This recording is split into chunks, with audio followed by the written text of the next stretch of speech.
Good evening, everybody. Welcome back to another show. Yesterday, I did a video on communism because there was nothing good to talk about, and I didn't want to copy any of the, the Daily Wire or Nick. So I just kind of just made a video on communism because just felt like it. So yeah, this background will be done officially by next show on Monday. So this will be done next time you see me, and yeah, I just can't wait. So let's get into it. What we're talking about today is Trump's tariffs. So Trump has now placed new tariffs on. Now, ever since the Supreme Court took down his tariffs in, I think it was March, Trump has placed new tariffs on 60 trading partners. So I'm happy about this. I love this. I'm the most happiest man in the world because I love tariffs. I'm the biggest tariff guy you'll ever meet. But yeah, so he's placed down 60 trading partners, including China, the European Union, Australia, and Brazil, are the ones that are most affected by the imports, around a 10 to 12.5%, and is supposed to cover 99.9% of imports of American goods. That's the part I disagree with. I think he should not put these big blanket tariffs, but you can do what you have to do.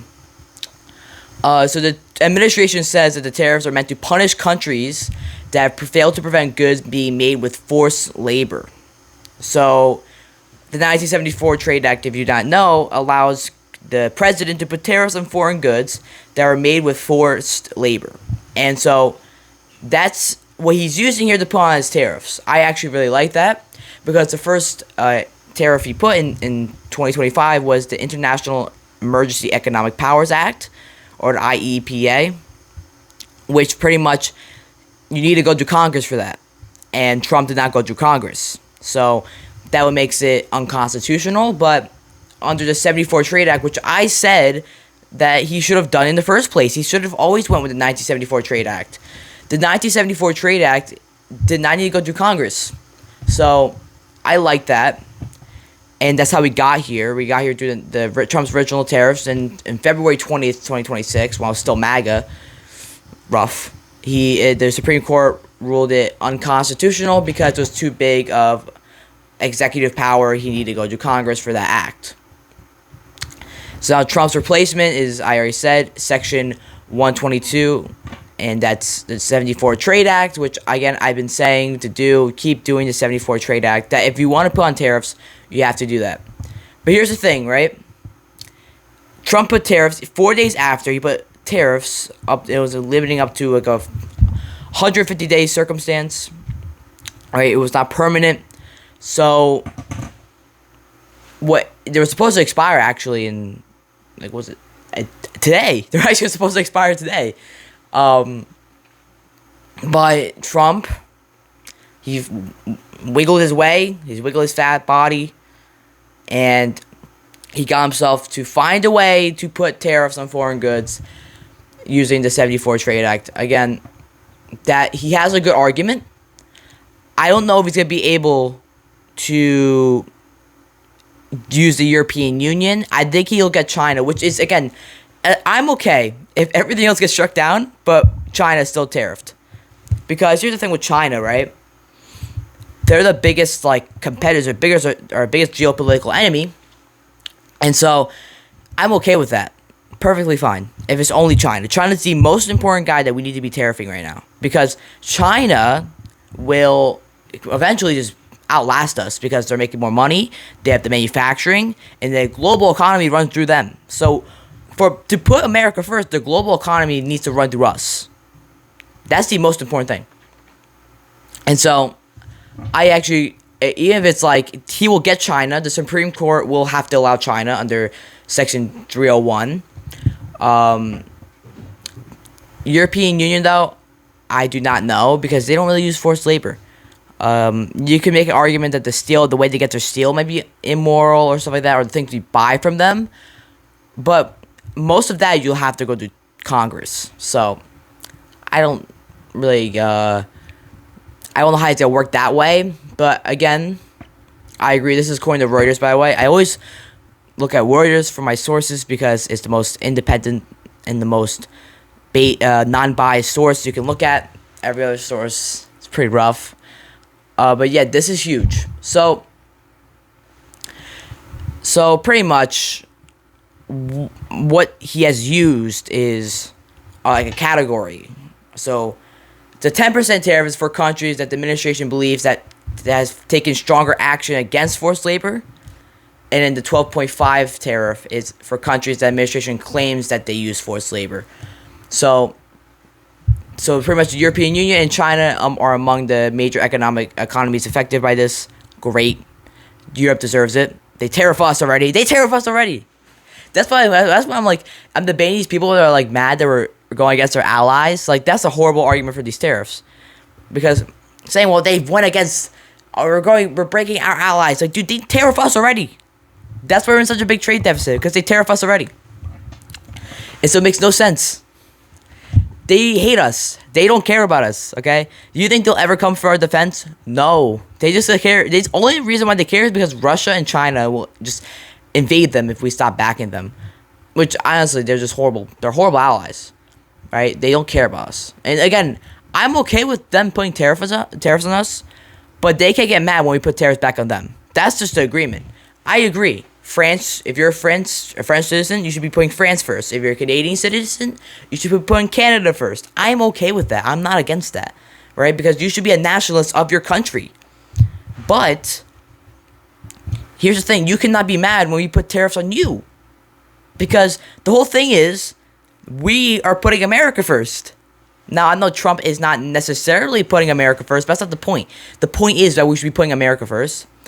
All right, and you're putting your country first. Great. We're going to put our country first. And I don't agree that we should have a whole global economy that's just free trade. And nor do they. So the major ones that are getting affected is the European Union and China, because those are the highest imports that we have.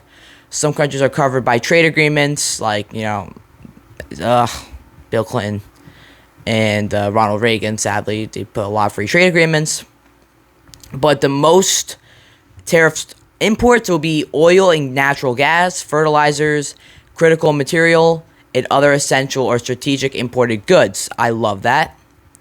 Existing tariffs imposed under other laws. Those are like national security on steel and aluminum. Those already been on. Besides the point. So, yeah. Pretty much the administration believes, forced labor, that's the way they're going to go. I love this. Finally, Trump does something I like. Finally. I've been saying, do not use the IEPA. Don't use that because it's hard to make an argument of national security. You have to use the Free Trade Act. Not the Free Trade Act. The 1974 tariff. You have to use the act. You have to use Section 201. You have to. He should have went with that already. And I'm happy he's finally using it because the Supreme Court isn't going to have a great argument against it because forced labor is heavily utilized. And if you're a liberal, by the way, that's disagreeing with this, think about this. You're a liberal that wants, equality for all and stuff like that. Well, if America stops using these forced labor, well, American businesses have to hire the American worker under higher regulations.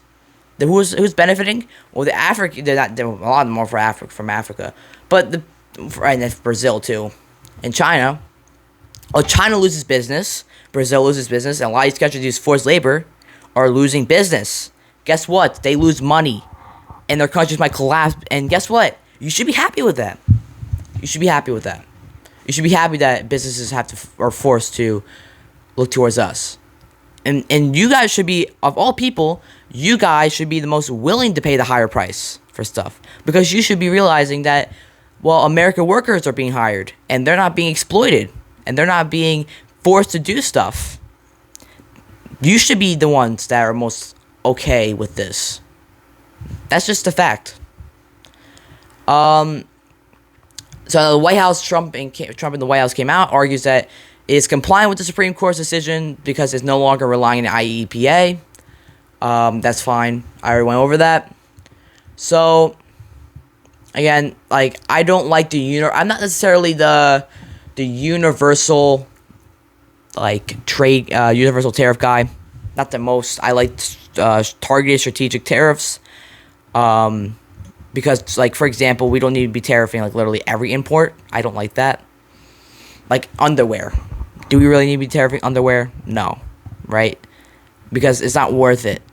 But I could say the arguments for, like, steel, rare earth minerals, right? Stuff like that. That is more important to tariff.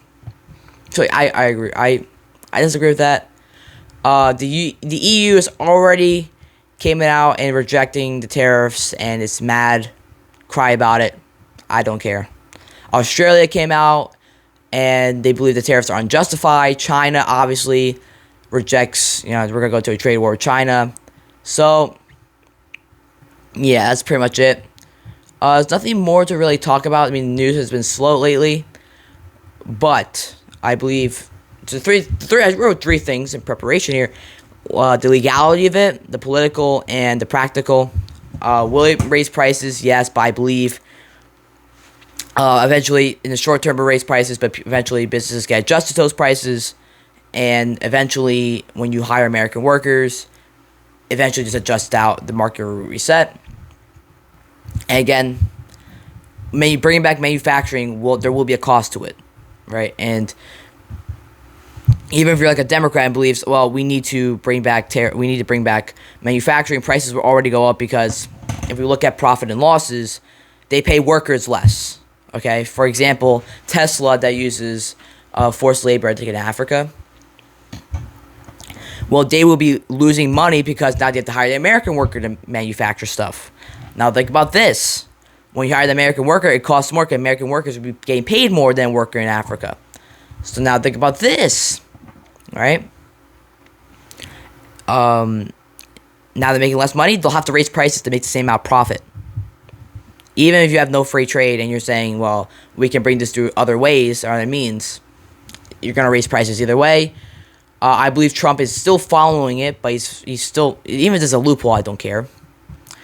And so, yeah, I agree with this. I 100% agree with this. Hopefully Trump can be good economically, but he's not doing great economically with the war in Iran, but we'll figure it out. And yeah, so thank you for watching. God bless, and I'll see you guys on Monday.